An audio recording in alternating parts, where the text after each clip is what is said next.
Welcome students, welcome to Maths Live Classes, Class 5, Exercise 4.2. Before starting this exercise, we are having 3 important points we need to make them understand. Part A is equivalent fraction. बेटा equivalent fraction क्या होता है? Fraction that represent the same parts of a whole. जो एक ही whole के same parts को represent करते हैं वो हमारे इक्विवेलेंट फ्रैक्शंस होते हैं. For example, we are having a chocolate and we are cutting that chocolate into 4 parts. For example, we are having a chocolate और इसको हमने 4 पार्ट्स में कट किया और मैंने इसमें से 2 पार्ट्स कंज्यूम कर लिए. तो मैंने कितने पार्ट्स कंज्यूम कर लिए? 2. फ्रैक्शन क्या बनेगा? 2/4. लेकिन अगर इसी चॉकलेट को सेम चॉकलेट को मैं 2 पार्ट्स में कट करता तो फ्रैक्शन, और मैं आधा खा लेता तो भी हमने बराबर ही खाया. देखिए, हमने दोनों चॉकलेट्स में बराबर का कंज्यूम किया है, लेकिन इसका क्या फ्रैक्शन बनेगा? 1/2. और अगर यही चॉकलेट मैंने एक और की और उसके बाद में उसको मैंने 8 पार्ट्स में डिवाइड किया तो मुझे कितने पार्ट्स खाने पड़ेंगे? 4 पार्ट्स. तो फ्रैक्शन क्या बनेगा? 4/8. So it means 1/2 and 2/4 and 4/8. These 3 fractions are equivalent fractions. ये तीनों आपस में कैसे हैं? Equivalent है. तो fraction that represent the same parts को represent कर रहे हैं एक whole के. ये whole change हो रहा है लेकिन same parts में discussion कर रहे हैं. कैसे equivalent fraction निकालते हैं अभी हम समझेंगे. Before that we are going to learn about like fractions. Like fractions क्या होते हैं?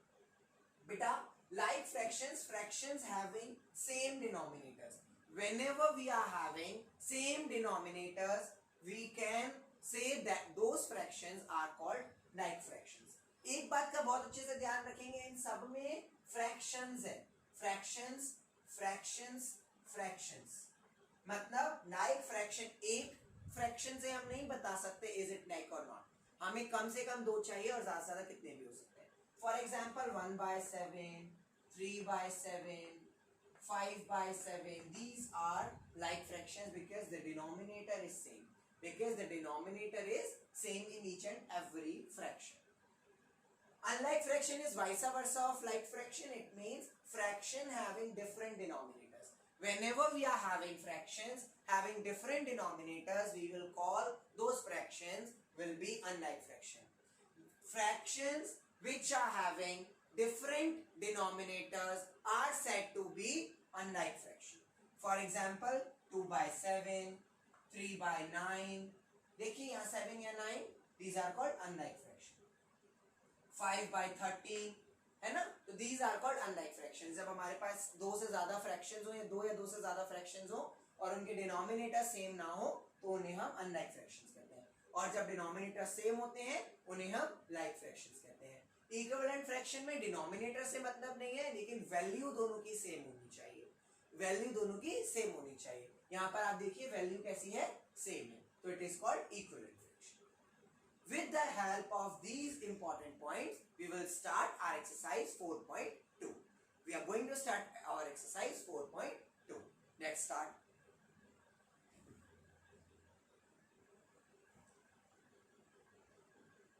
First, we will learn about how to find equivalent fraction. For example, we are having a number 2/7 and we need to find the equivalent fraction of 2/7. So what we will do? We will multiply 2/7 by 2/2. With the same numerator and denominator, we will multiply 4/40. So 2/7 is equal to 4/40. Then 2/7 into 3/3. So 2 3s are 6, 7 3s are 21. So it is equal to 6/21. It is equal to 6/21. With the help of this process, we can find equivalent fractions. Now we are going to start exercise 4.2, question number 1.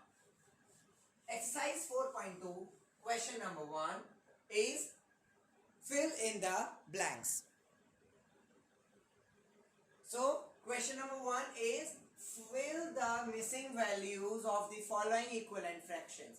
We are having equivalent fractions and we need to find the missing values.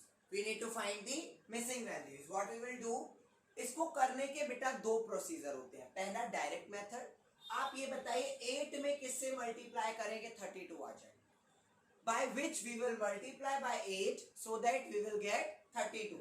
Very good. We will multiply by 4. तो 8 में 4 से multiply किया तभी तो 32 आया. It means 10 में भी 4 से मल्टीप्लाई कर देंगे और आंसर आ जाएगा हमारा 40. आंसर आ जाएगा हमारा 40. लेकिन एक मेथड है जो हमें नोटबुक में करना है, that is called by cross method. By cross method ध्यान से समझेंगे कैसे करना है हमें. We will multiply 8 into block. सबसे पहले हम ब्लॉक वाले नंबर से मल्टीप्लाई करेंगे और फिर 10 into 32. 10 into 32. Now 8 into block is equal to 320. Now block is equal to 320 divided by 8. It means 40. तो ब्लॉक क्या आ गया बेटा हमारा 40. It is 40. Now we are going to start part B. Part B is by cross method. हम cross method से ही करेंगे. सबसे पहले हम ब्लॉक वाला करेंगे. 6 into block. 6 into block is equal to 5 into 24. आप बेटा समझ रहे हैं इस चीज को. हम क्रॉस मल्टीप्लीकेशन कर रहे हैं. यहाँ पर हम 10 का मल्टीप्लाई 32 से कर रहे हैं और 8 का मल्टीप्लाई ब्लॉक से कर रहे हैं. सेम विद हियर 6 का मल्टीप्लाई हम ब्लॉक से कर रहे हैं और 5 का मल्टीप्लाई हम 24 से कर रहे हैं. तो 6 into block is equal to 5 4 20 का 0 कैरी 2, 5 2 10 और 2 12. तो block is equal to 120 divided by 6 is equal to 20.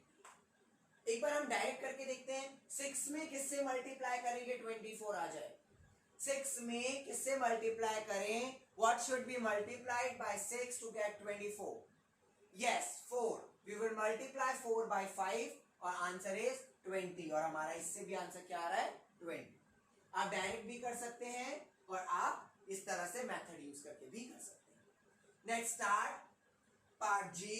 अभी हम बेटा पार्ट जी करेंगे और एच करेंगे क्योंकि आप 4 पार्ट्स के बेसिस पर आप सारे पार्ट्स इसके कर सकते हैं. और rest I am sending PDF. You can see on the in the PDF. PDF में भी आपको सब कुछ मिल जाएगा.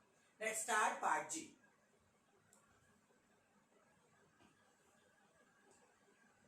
सी question number 1 part G and part H. See, we are having a question like 3 by 5 is equal to block upon 20. Multiply करेंगे by cross method. We will write by cross method. Very good.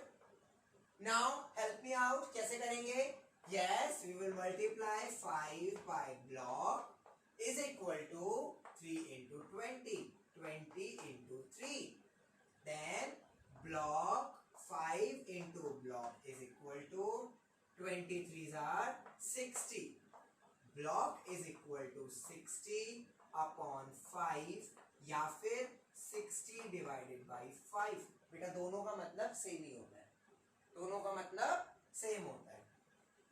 तो हम कुछ भी लिख सकते हैं 60 divided by 5. Answer is 15. Answer is 15. Now we are having part H. We'll do the same by cross method. By cross method. 28 into block is equal to 7 into 24. 28 into block is equal to 168. 24 sevens are 168. Block is equal to 168 divided by 28. Block is equal to 28. 6s are 128. 168. So 6. I hope you all can do question number 1 all parts with this method. Now we are going to start question number 2.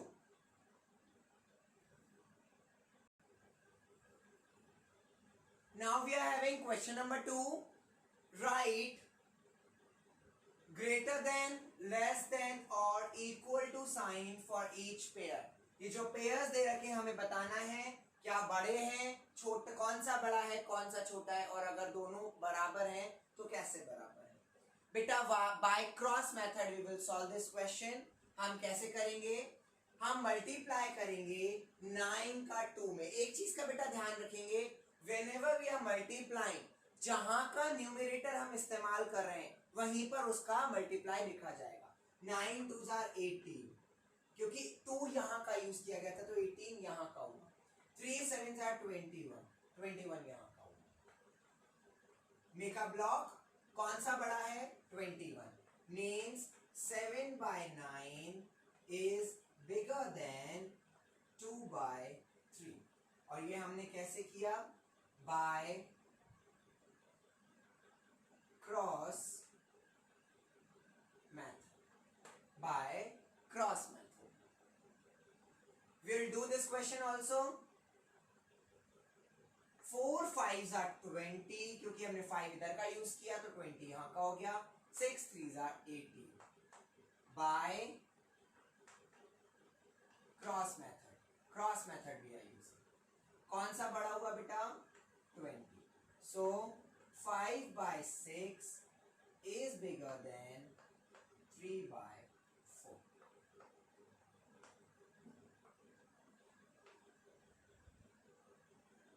Now we are going to start this question. 14 into 2, 14 2s are 28, 7 4s are 28. It is equal. So 2/7 is equal to 4/40. 2/7 is equal to 4/40. 14 2s are 28, 7 4s are 28.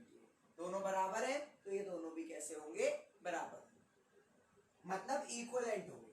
बराबर है तो मतलब हम ये भी कह सकते हैं कि ये इक्विवेलेंट होंगे, इक्विवेलेंट फ्रैक्शंस हुए ये 2/7 और 4/40। हमने एग्जांपल भी दिया था ना ऐसा। चलिए part H, 9 1s are 9, 5 3s are 15. It means it is bigger. So 1/5 is smaller than, is less than 3/9. Bye cross method बेटा आपको बार बार लिखने की जरूरत नहीं है, आप बाय क्रॉस मेथड याद भी रख सकते हैं, आप बाय क्रॉस मेथड याद भी रख सकते हैं। So now we will discuss homework.